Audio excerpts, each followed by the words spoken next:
भरोसा बहुत बड़ी पूंजी है, यूं ही नहीं बांटी जाती। खुद पर रखो तो ताकत और दूसरे पर रखो तो कमजोरी बन जाती है। नमस्कार, मैं हूं कमल श्रीमाली। आप सभी का स्वागत करता हूं आपके अपने चैनल में और बृहस्पति के पुनः एक बार 136 दिन के लिए मकर राशि में प्रवेश के इस विशेष एपिसोड में। अब मैं असली पिक्चर बताने वाला हूं। एक बार ट्रेलर आप 29 मार्च से लगा करके 30 जून तक देख चुके हैं, यानी कि बृहस्पति फिर से एक बार अपनी नीच राशि में प्रवेश कर शनि से युति बनाएंगे, एक बार फिर से राहु की दृष्टि में आ जाएंगे। वैदिक ज्योतिष में बृहस्पति अर्थात गुरु को काल पुरुष के ज्ञान का प्रतीक माना गया है। 20 नवंबर 2020 को बृहस्पति राशि परिवर्तन कर एक बार फिर से मकर राशि में प्रवेश कर जाएंगे। मकर राशि पृथ्वी तत्व की मूलभूत नकारात्मक राशि है और इसके स्वामी शनि है। कैसी विचित्र स्थिति है कि शुक्र दैत्य गुरु है और बृहस्पति देव गुरु है। इनमें शुक्र संपत्ति का, भोग का व बृहस्पति धन प्राप्ति का कारक है, लेकिन दोनों परस्पर शत्रु हैं। दोनों की शुभ स्थिति हो तभी व्यक्ति पैसा कमा करके उसका यूज कर सकता है, आनंद उठा सकता है। जन्म कुंडली में बृहस्पति और शुक्र दिन के स्वामी सूर्य या रात के स्वामी चंद्रमा के साथ में अच्छा संबंध करते हों, इनके साथ हो तो व्यक्ति जीवन में मनचाहा पैसा इकट्ठा कर सकता है। इसी कारण से शुक्र चंद्र लॉटरी योग और बृहस्पति चंद्र गज केसरी योग बनाते।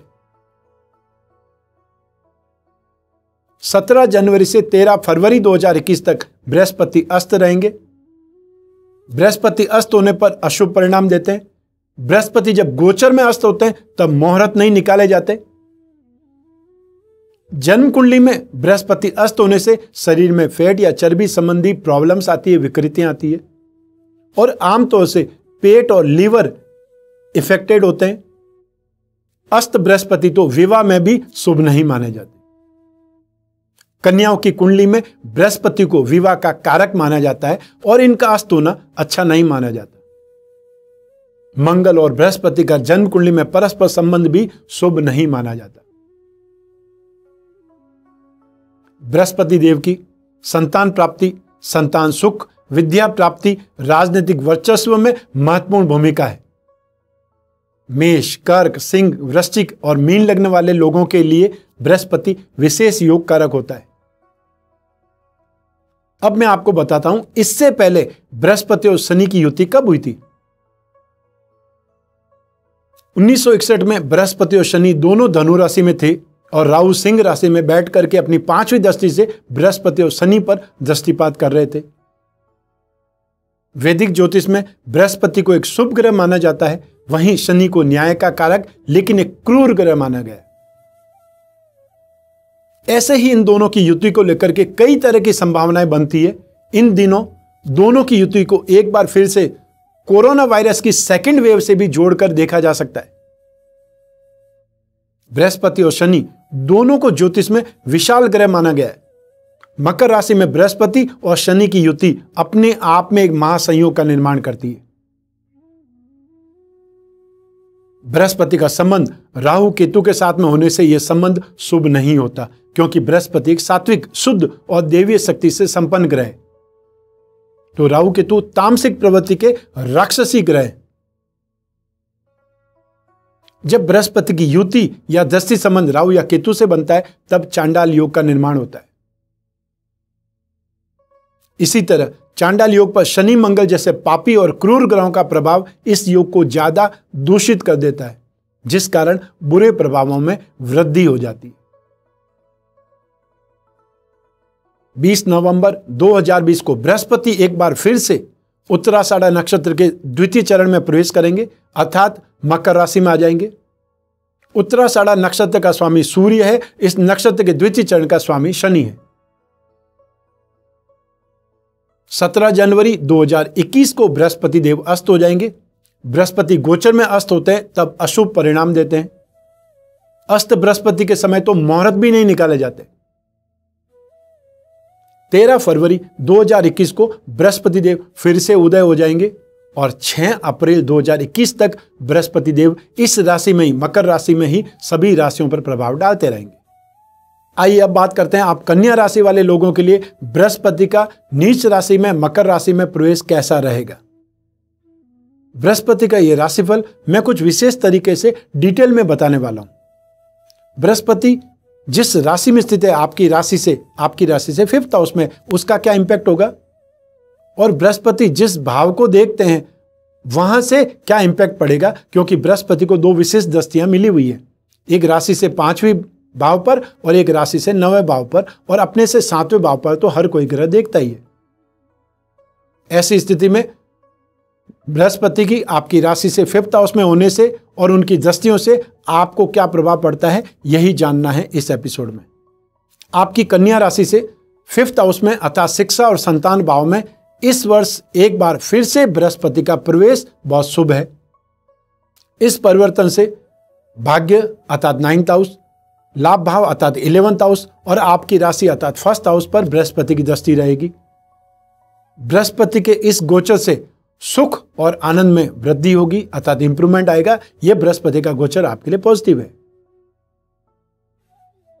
बुद्धि बल अर्थात मेंटल स्ट्रेंथ के हर कार्य में आपको सक्सेस मिलेगी। नई पोस्ट मिल सकती है, नई जिम्मेदारी मिल सकती है और कोई फिक्स गेन मिल सकता है। सद्गुणों में, अच्छी आदतों में, अच्छे व्यवहार में वृद्धि हो सकती है। साथ ही बृहस्पति नीच राशि में होने के कारण संतान से कुछ कष्ट का, कुछ दुख का अनुभव भी हो सकता है। जो नव दंपति है जिनकी शादी हुई है 1 साल पहले, उनको नए मेहमान के आने की दस्तक भी प्राप्त हो सकती है, इंफॉर्मेशन मिल सकती है। घर में यदा कदा मांगलिक कार्य भी होंगे। स्टूडेंट्स को भी कुछ दिक्कतों का सामना करना पड़ेगा। प्रोजेक्ट में सपोर्ट ना मिलने से या कंसंट्रेशन लूज होने से आपको परेशानी आएंगी या मन नहीं लगेगा, कुछ न कुछ डाउटफुल आप रहेंगे। गृहस्थी या परिवार में पूर्ण सुख तो नहीं मिल पाएगा, आप इनमें उलझे हुए ही रहेंगे। और जिन लोगों की नई जॉब लगी है उनमें भी उनको दिक्कतें आ सकती है, इसलिए अपनी फुल कंसंट्रेशन, फुल रेस्पॉन्सिबिलिटी के साथ में बिना कोई गॉसिप में उलझे हुए अपनी जॉब पर ध्यान दें। आइए अब बात करते हैं बृहस्पति की दृष्टियों के प्रभाव की। सबसे पहले बात करते हैं बृहस्पति की 5वीं दृष्टि जो कि भाग्य भाव पर है। बृहस्पति 5th दृष्टि से भाग्य भाव पर दृष्टि होने से भाग्य में वृद्धि होगी। भाग्य की सहायता से रुके हुए काम पूरे होने लगेंगे।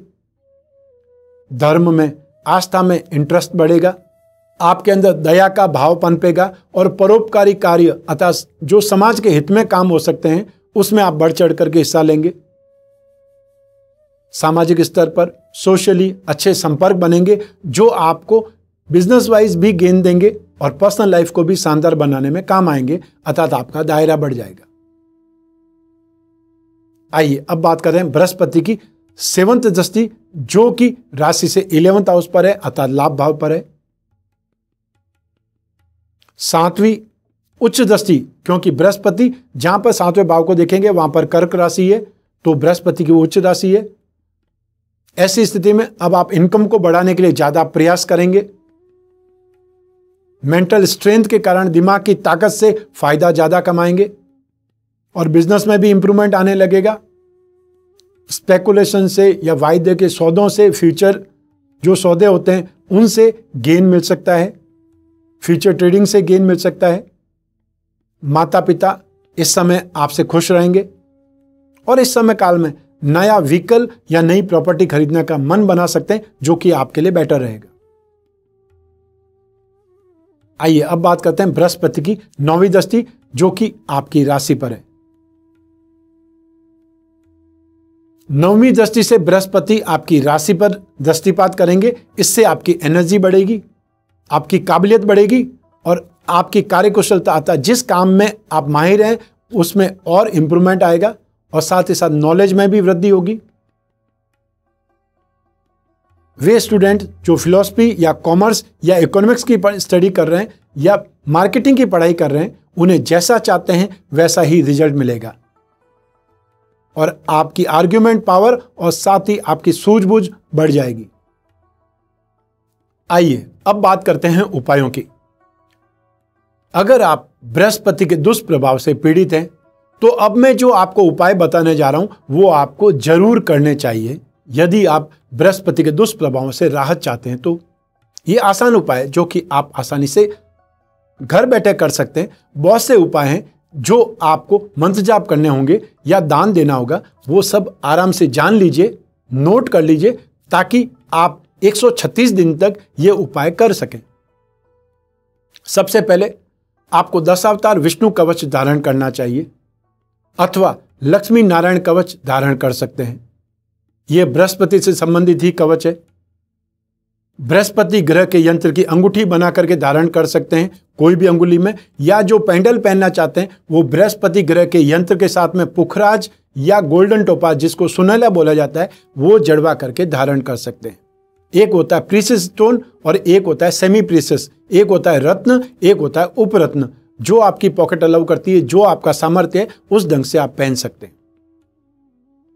बृहस्पति ग्रह का पिरामिड या नवग्रह पिरामिड अपने शयन कक्ष में रखें, जहां पर आप सोते हैं साइड टेबल पर रखना है। इससे माइंड, बॉडी और सोल, ये 3 चीज ट्यून अप होगी। हर ग्रह जब भी चेंज होता है सबसे पहले आपकी बुद्धि पर असर करता है और बुद्धि के बाद में शरीर पर उसका असर होता है। यदि नवग्रह दोष निवारण ही होते रहेंगे तो आपके शरीर पर, आपके दिमाग पर उनका प्रभाव नहीं होगा। और पिरामिड का मतलब है पॉजिटिव एनर्जी लेकर के स्प्रेड करना और या फिर नेगेटिव चीजों को सोख लेना। तो ये पिरामिड आपको हर ग्रह के जो भी दूषित प्रभाव होंगे उनसे रक्षा भी करेगा और साथ साथ जो नेगेटिविटी है उसको सोख भी लेगा। इससे अच्छी क्या चीज चाहिए। पारद विष्णु प्रतिमा घर की पूजा में स्थापित करके नित्य उस पर अभिषेक करें। अभिषेक करते समय ओम नमो भगवते वासुदेवाय इस मंत्र का मन ही मन उच्चारण करें। जो रत्न पहन सकते हैं वो पुखराज पहने, और जिनको पुखराज पहनने की सामर्थ्य नहीं है या बहुत ज्यादा महंगा है, इस समय नहीं पहन सकते, तो एक बार गोल्डन टोपाज पहन करके ट्राई करें। यदि उसका प्रभाव आपको अच्छा लगता है, सही लगता है, उसके पहनने से आपको राहत मिलती है, तो फिर पुखराज पहन लीजिए। बृहस्पतिवार के दिन गाय को गुड़ या केला खिलाना है। बृहस्पति और केला या चने की दाल, इन पीली वस्तुओं का दान भी कर सकते हैं। जो भारत में रहते हैं, गांव में रहते हैं, उनके लिए तो उपाय संभव है, लेकिन जो यूके में रहते हैं, ऑस्ट्रेलिया में रहते हैं, यूएसए में रहते हैं, उनके लिए उपाय संभव नहीं है। इसलिए आप मंत्र जाप करने वाला सिद्धांत काम में लीजिए। अब इन मंत्रों में से कोई भी एक मंत्र जो आपको इजी लगे, जो आपको बोलने में, उच्चारण करने में इजी है, वो आपको जाप करना चाहिए। बहुत से लोगों का प्रश्न होता है, हम मंत्र जो भी जाप करें, बोल बोल करके जाप करना है या शांति से जाप करना है? तो जब आप कोई शब्द बोलेंगे तो उसका वाइब्रेशन होगा और वो वाइब्रेशन आपको महसूस होगा अपनी बॉडी के अंदर। इसलिए आपको मंत्र बोलना चाहिए, लेकिन इतना धीरे बोलना चाहिए कि आपके कान उस मंत्र को सुन पाए।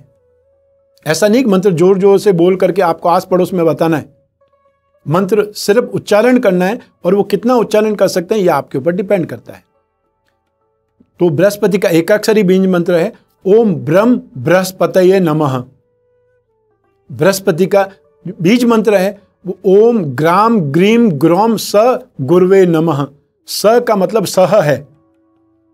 एक बार फिर वापस बोल देता हूं, ओम ग्राम ग्रीम ग्रोम सह गुरवे नमः। इस ढंग से मंत्र का जाप करना है। जितना समय मिलता है उतना मंत्र का जाप कीजिए। जितना ज्यादा करेंगे उतनी राहत मिलेंगी। और जब अपने कल्याण के लिए ही है तो क्यों गिनने का काम करना है। जब ईश्वर आपको बिना गिने ही सब कुछ दे रहा है, तब ऐसी स्थिति में उनका नाम जपने में आप क्यों संख्या का ध्यान रखें। इसलिए जितना आपकी इच्छा करती है, जितना समय मिलता है, उतना मंत्र जाप कीजिए। ये तो था बृहस्पति का राशिफल, और ये राशिफल जनरल है, आपके अपने लिए नहीं है। बहुत से लोग कमेंट करते हैं कि आपने जो बतलाया मेरे ऊपर उसका असर नहीं हुआ या उसका उल्टा असर हो गया। तो भाई मैं आपकी कुंडली देख करके नहीं बता रहा हूं, मैं जनरल चीज बता रहा हूं। आपके ऊपर इसका कैसा असर होगा यह आपकी कुंडली पर डिपेंड करेगा। आपकी कुंडली में बृहस्पति कितने डिग्री का है, कौन सी राशि में, कौन से ग्रहों के प्रभाव में है, और आपकी नवांश कुंडली में उसकी स्थिति क्या है, कौन कौन से ग्रह उसको देख करके प्रभावित कर रहे हैं, पीड़ित कर रहे हैं या उसको स्टेबल बना रहे हैं, और कौन सी दशा चल रही है। यह सब कुछ आपकी कुंडली ही बतला सकती है। ऐसी स्थिति में आपको अपने बारे में यदि ज्यादा जानना है, बृहस्पति का राशि पतन आपके ऊपर, सिर्फ और सिर्फ आपके ऊपर क्या असर दिखलाने वाला है, यह मैं आपकी कुंडली देखकर ही बता सकता हूं। और इसके लिए आपको एक टाइम स्लॉट बुक करना है, अर्थात अपॉइंटमेंट फिक्स करना है, और उसके बाद में मैं और आप फोन के द्वारा सिर्फ और सिर्फ आपकी कुंडली पर ही बात करेंगे। जो भी आपकी समस्याएं होंगी उन समस्याओं के बारे में डिस्कस करेंगे, और जो भी उपाय होंगे वो उपाय मैं आपको बताऊंगा। यदि उपाय जरूरी हुए तो उपाय बतलाऊंगा, और यदि उपाय जरूरी नहीं हुए तो कोई आवश्यकता नहीं उपाय करने की। लेकिन उपाय आपको पूरी कुंडली के जो होंगे वो बताऊंगा। सिर्फ और सिर्फ टेम्परेरी उपाय या अभी ये 1 महीना ये कर दीजिए उसके बाद में फिर बात करेंगे, वो बात नहीं है। जो उपाय मैं बतलाऊंगा वो आपकी पूरी कुंडली के और आगे आने वाले 5-10 साल के बाद में हम बात करेंगे कि टोटल हम आने वाले 5-7 साल या 10 साल के बारे में क्या उपाय कर सकते हैं। तो ऐसी स्थिति में आप भी अपनी कुंडली के बारे में विश्लेषण करा सकते हैं, जान सकते हैं, क्योंकि जो व्यक्ति बड़ा काम करना चाहता है, आने वाले समय में झांकना चाहता है, अपने कैरियर का ग्रोथ चाहता है, जिसके पास नौकरी नहीं वो नौकरी चाहेगा, जिसका बिजनेस सही नहीं चल रहा है वो बिजनेस के बारे में बात करेगा। तो जो भी आपका कैरियर है उसके बारे में बात कर सकते हैं, क्योंकि बृहस्पति हमारी लाइफ को सबसे ज्यादा कंट्रोल करते हैं। बृहस्पति गृहस्थ सुख, संतान सुख, मेंटल स्ट्रेंथ, फाइनेंस, धन और संपत्ति, और साथ ही साथ भाग्य, इन सब के बारे में जाना जा सकता है सिर्फ एक बृहस्पति के माध्यम से। तो बृहस्पति जो राशि परिवर्तन कर रहे हैं, नीच राशि में जा रहे हैं, उसका बहुत सी राशियों पर नेगेटिव इंपैक्ट भी पड़ेगा, तो कुछ राशियों पर पॉजिटिव इंपैक्ट भी पड़ेगा। ऐसी स्थिति में आप अपनी कुंडली के द्वारा जान सकते हैं अपना आने वाला कल। आज इस एपिसोड में बस इतना ही। स्वस्थ रहें, प्रसन्न रहें, अपना अपने परिवार का बहुत बहुत ख्याल रखें। आप सभी को मेरा नमस्कार, बहुत बहुत शुभकामनाएं। ईश्वर आपकी रक्षा करे, बृहस्पति देव आपकी रक्षा करे। बहुत बहुत धन्यवाद।